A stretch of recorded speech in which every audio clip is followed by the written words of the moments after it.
Welcome back to Retired Not Settled. This is our first assignment in which we will be using our RV rather than staying at an Airbnb. And no, it's not cheaper. People seem to assume that, but stick around and find out why. We are in McBride, British Columbia, and Jan's on assignment today, so that means it's solo for me with my dog Max. And here's where we're headed, why we actually made the switch, what changed day to day, the part nobody warned you about, and whether we're going to keep this setup going forward. Why the switch? Well, honestly, it came down to a few things, nothing dramatic, just a handful of small practical reasons that added up, once we sat down and actually talked about it and figured it out. So first of it all was there wasn't much to choose from as far as Airbnbs go in this area, so down in McBride, other than what's next to us, the park owner has an RV that they rent out on Airbnb. And there was another one at the time. It was a cottage, but it was not of our taste or our liking. So, and for the price point, it wasn't doable. Didn't make sense for us, right? Second, we're only about a 4-hour drive from where we have this parked.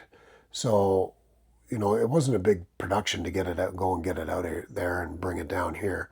And you compare that to some of the places and assignments that Jan's taken in the past, which were great distances away, and taking the RV there were just genuinely, it wasn't an option. And this one just lined up perfectly. And the third reason, the one that actually mattered more than logistics, we were just happy to have something of our own to stay in. We know exactly what we're walking into, right? So we have nice, comfortable couches and chairs. We have, our bathroom is great. We have a great bed, and that's the biggest one of all. Sometimes you go into an Airbnb. Sometimes they're great. Sometimes they're a disaster, and you're stuck with this for like 3 weeks. And this just takes the gamble away from it entirely, right? It takes it off the table, and it's more comfortable for us, and it's more comfortable for our dog too. And honestly, once you've lived out of a place long enough, like this fifth wheel that we have, you know it inside and out and front and back, and unknown mattress roulette. You don't have to worry about it.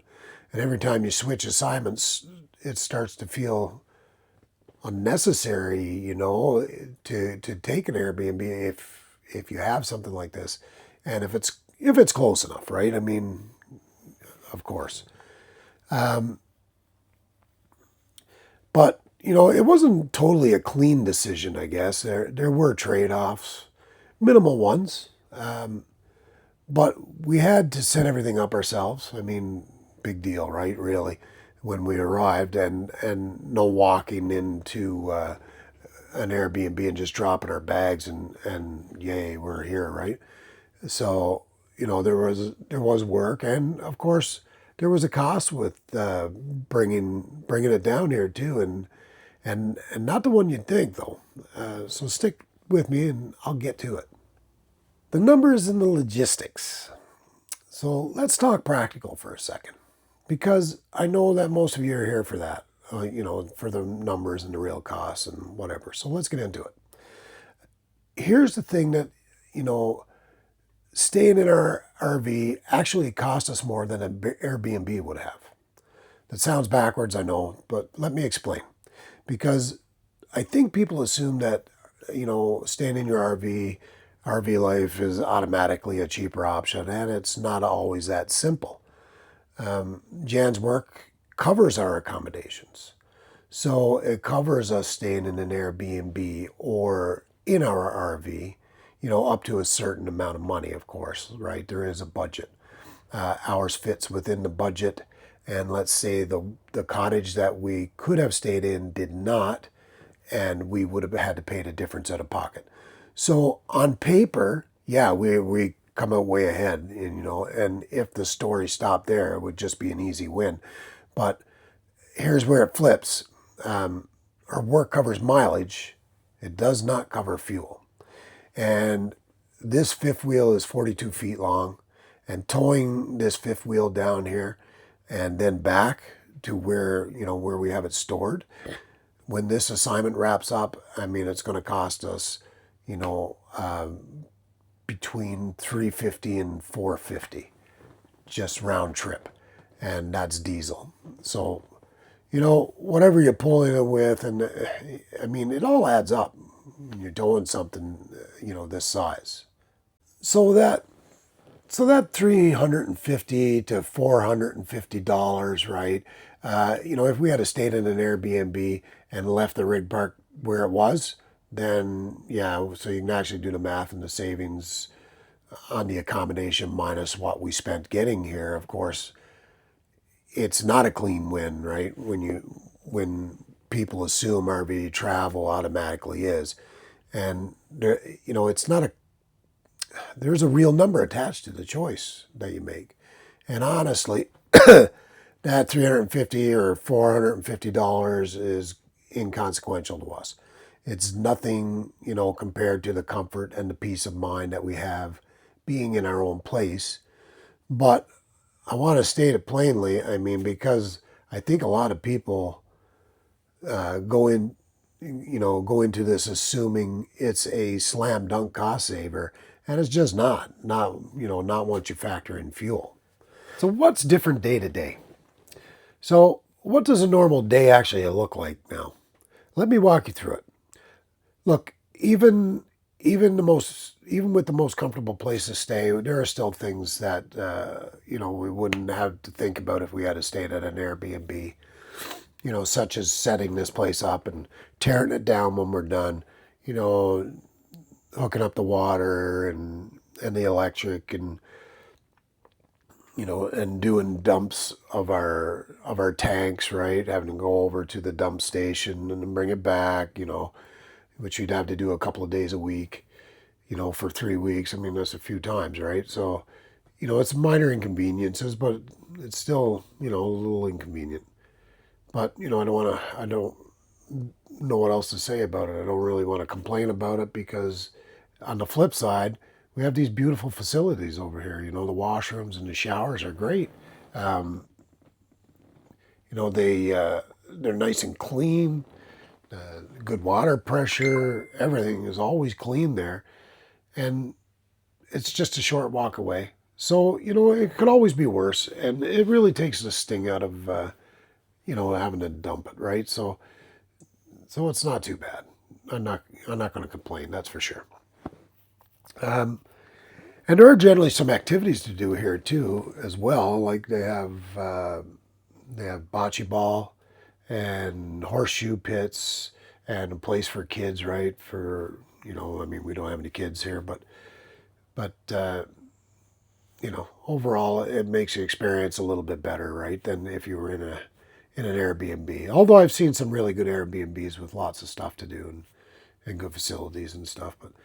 So it's a mix, honestly. A few inconveniences balanced out by things we didn't, expect to appreciate as much as we do.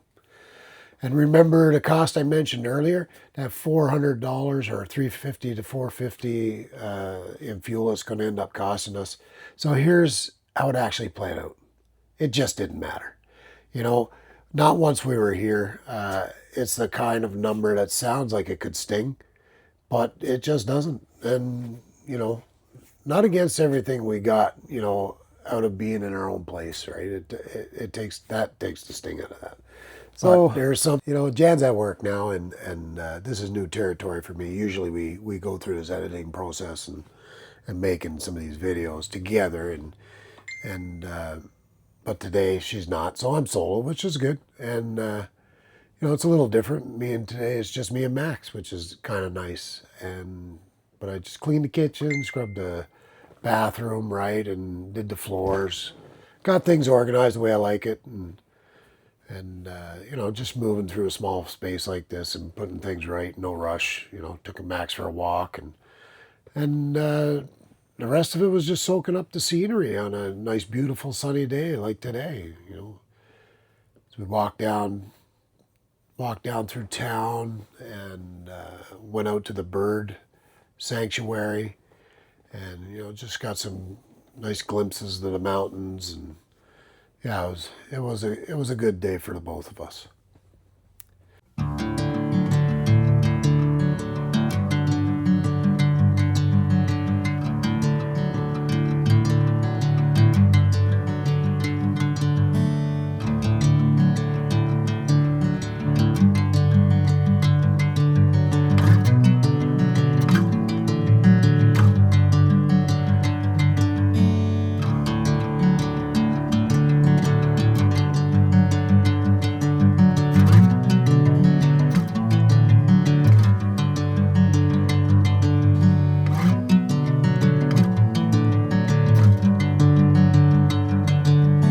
Bring me into golden sunlight. If I'm going with you, I know we'll get to the other side. Sinking in, I know this feels right. Catching a breeze, love moving through me like a wildfire, like a wildfire.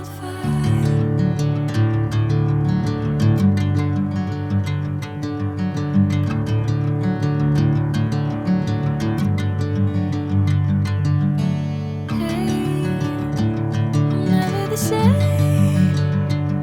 Whenever you're calling my name, I'm taking my sweet time.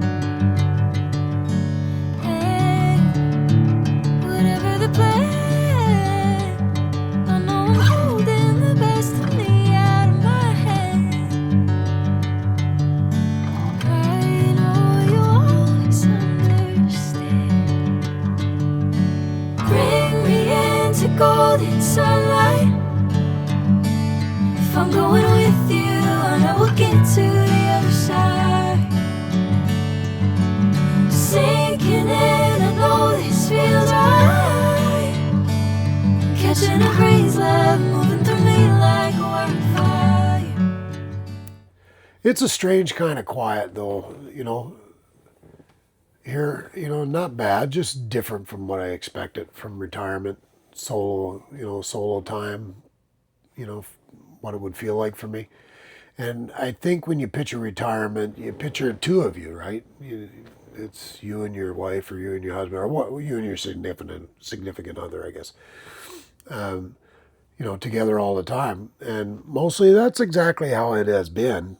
But for us, so a day like today on my own in a space that's ours, but she's not here, so it makes you notice things, notice the quiet, notice how you feel your day, right? There's no plan, no one to bounce it off of what you're going to do. I don't think it's a bad thing to sit with it. I think it's actually a healthy thing, being okay with your own company, even after 30 plus years of being together and building a life together with someone. It doesn't take away from us. If anything, it reminds me of why, coming back together at the end of the day really means something. Okay, honest moment. And I know earlier I set this up like there'd be some big surprise waiting. There wasn't. I promised you the real reason, and I gave it to you back pretty much in the first segment. But I never promised a twist, right? I never promised a twist. And I want to be straight with you about that. I really can't point to anything about doing the RV instead of an Airbnb that caught us off guard in any bad way. It was just a good choice. Straightforward as that. No horror story. No, we didn't regret, no regrets by day 3 moment. I don't know, just the decision that held up, right? And I think there's something worth saying about that too. A lot of content out there, and mine included sometimes, leans on the twist, right?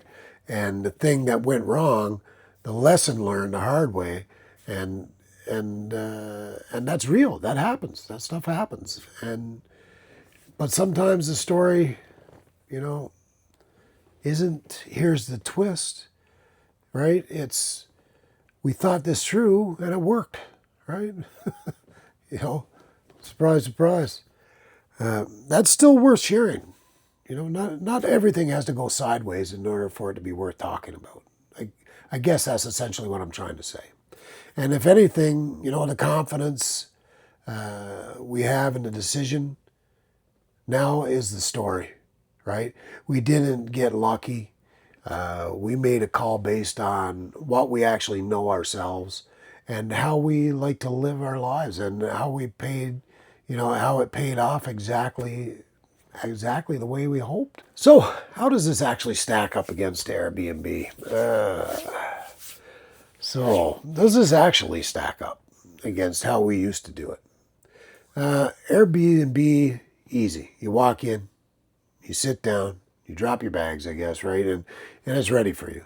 I won't pretend that that's not convenient. That is convenient. There's a real value in showing up somewhere and everything is just done. No setup, no tear down, no learning in, you know, no learning a new space. But honestly, you know, at this point, I prefer RV over the Airbnb any day, as long as it's ours. And we bought this fifth wheel back in 2021, and we spent a lot of time in it since. You know, enough that it's become a real home away from home type of thing. We bought it. We actually had it on a piece of land, and we used to spend our weekends there or a week there or whatever, right? And to us, it's not just a vehicle. It's a place we've actually lived in, you know, like in the summertime, you know, for vacation, whatever, over and over. And you know, it was always in one location, but, you know, so we knew everything about, but we still know everything about our RV, and it's been great, right? We know the unit. We know where everything is, how it works, which drawer sticks, right? There's a couple.